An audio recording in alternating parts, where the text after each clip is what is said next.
Je voudrais éveiller votre attention sur des moments de la journée. En ces périodes de confinement, il y a des moments agréables qui sont les repas. C'est vrai que la convivialité a disparu, parce que nous sommes seuls, ou avec notre conjoint, ou avec nos enfants, mais pas avec d'autres personnes. Donc maintenant, en guise de convivialité, on va peut-être travailler la convitalité. Donc pensez à vous pour le repas. Si vous regardez dans les émissions, les films américains ou les feuilletons américains, on constate qu'avant de se mettre à manger, il y a des bénédicités qui sont faites. Dans d'autres traditions, un signe de croix est fait. D'autres, des remerciements. Je pense que cet instant est important à reprendre. Un, pour faire honneur au plat qui va arriver, pas passer de l'apéro au plat à table pour manger, pour s'empiffrer, mais également un temps juste d'attention et d'intention pour tous ceux qui entretiennent la chaîne alimentaire qui nous permet de manger aujourd'hui. Avoir une pensée pour autrui, pour qu'ils nous permettent d'accéder à la nourriture, je pense que c'est de bon ton actuellement. Également pour la personne qui a fait les courses, également pour celle qui a fait le repas. Une fois que ce temps de remerciement, ce temps d'attention, de prise de conscience, qu'il y a des efforts qui sont faits dans cette période de confinement, on peut commencer à manger. Le repas doit se dérouler calmement. Il faut éviter tous les sujets de conversation de l'actualité. Ne pas regarder la télévision au moment où vous mangez. Pourquoi? Parce que tout simplement, dès que vous avez une émotion de peur, de crainte, d'angoisse, de colère, de peine, de tristesse, ça va impacter vos organes vitaux. Et ces organes doivent être disponibles pour la digestion. Donc, si vous les accaparez, si vous les bloquez par des actualités, par des nouvelles, ben vous ne profiterez pas du bol alimentaire que vous mangez. Donc, les sujets de conversation doivent être plutôt sympathiques, détendus. On peut parler des saveurs que l'on est en train de déguster, des petites choses que nous avons faites dans la journée, ainsi de suite.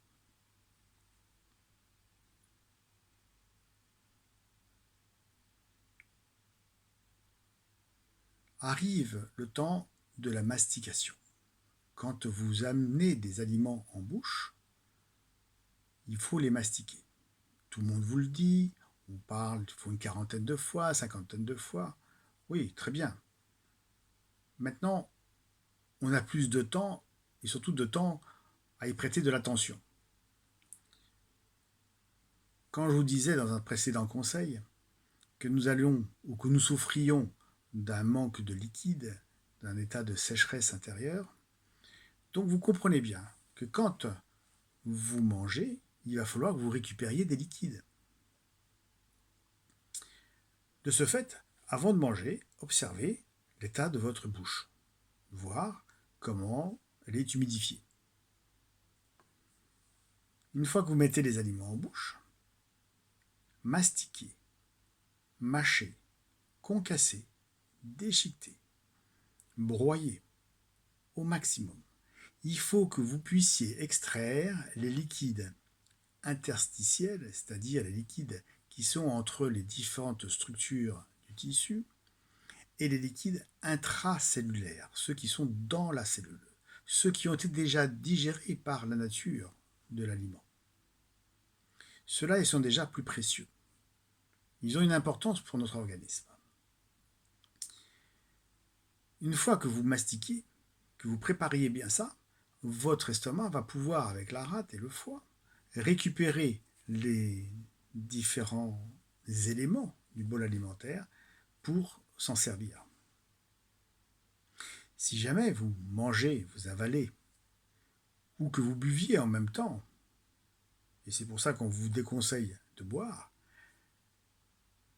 vous allez siphonner votre estomac. C'est-à-dire que l'eau va arriver, et directement arriver dans l'estomac, va pousser les aliments dans l'intestin grêle.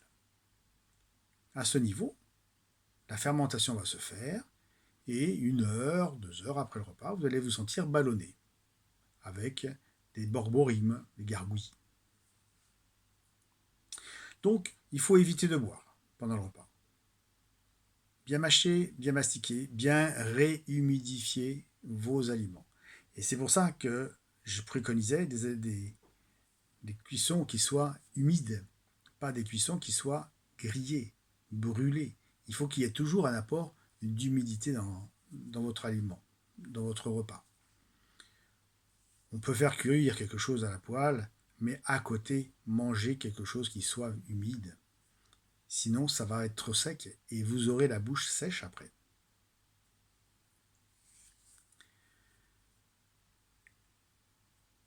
Une fois le temps de repas avancé, vous allez arriver à un état de prise de conscience d'une certaine satiété. Vous aurez moins faim. Vous pouvez encore manger, mais vous vous rendez compte que là, c'est bon, on peut arrêter de manger. Il y a une petite faim qui persiste. C'est le moment de s'arrêter. Laissez un jeu dans votre estomac. Laissez une petite faim dans votre estomac pour qu'il puisse mastiquer, broyer et continuer les échanges. Si vous le remplissez, vous le comblez, comment voulez-vous qu'il écrase un petit peu les aliments? Comment voulez-vous qu'il arrive à concasser ça? Il n'a plus de place, il n'a plus la possibilité. Donc laissez-lui toujours un peu d'espace libre. Vous arrêtez le repas, et à ce moment-là, comme en entrée du repas, vous prenez un temps. Un temps pour observer votre humidification, comment vous vous sentez. Il est vrai que pendant tout le repas, quand on n'est pas nombreux, quand on est seul, ou quand on est 2 personnes, ou quand on est 3 ou 4 dans la famille, et qu'on ne voit pas les autres, on peut aussi penser à ceux qui sont absents. On peut penser à ceux qui sont absents définitivement, mais on peut penser aussi à ceux qui sont absents momentanément, parce que également confinés. Ils mangent en même temps que vous, chez eux. Pendant ce temps de repas, où tout le monde mange éparpillé dans le monde entier, c'est un temps d'union commune, ou de communion. Tous ensemble, nous communions au repas. Également, il faut profiter de cette sensation-là. Je sais que dans la famille, des fois, le dimanche, les enfants envoient les photos de ce qu'ils vont manger. Ils nous tiens, moi je mange ça, mange ça. Et on se voit tous en train de manger nos plats différents et tous éloignés les uns des autres. Mais ça fait chaud au cœur, ça fait du bien. Donc on peut montrer une petite photo. On dit, ça y est, je mange ça. Et moi je mange ça. Alors, une petite bouteille de vin, une photo, une bouteille de bière. On se fait plaisir.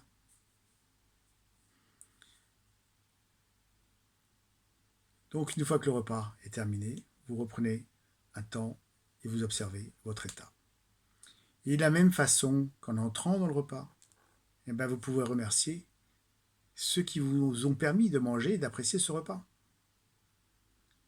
Et de ce fait, peu importe la qualité nutritive de l'aliment aujourd'hui, peu importe si c'est frais, parce que si on reste confiné, à un moment donné, on va se retrouver à manger non plus du frais. Peu importe la qualité. C'est ce que j'en fais de ce que je mets dans la bouche. Comment je transforme, comment je l'apprécie. À ce moment-là, j'en ferai une énergie qui me sera utile pour ma vitalité. Donc ce petit remerciement en fin de repas, et on peut quitter le repas tranquillement. Et un quart d'heure après, 20 minutes après, on se fait un petit café ou un petit thé vert, un peu d'eau chaude pour aider à finir la digestion. Voilà une petite réflexion sur le repas, parce qu'on a trop l'habitude de manger rapidement, et puis c'est devenu tellement commun de manger vite vite sur le pouce. Mais là, on a le temps.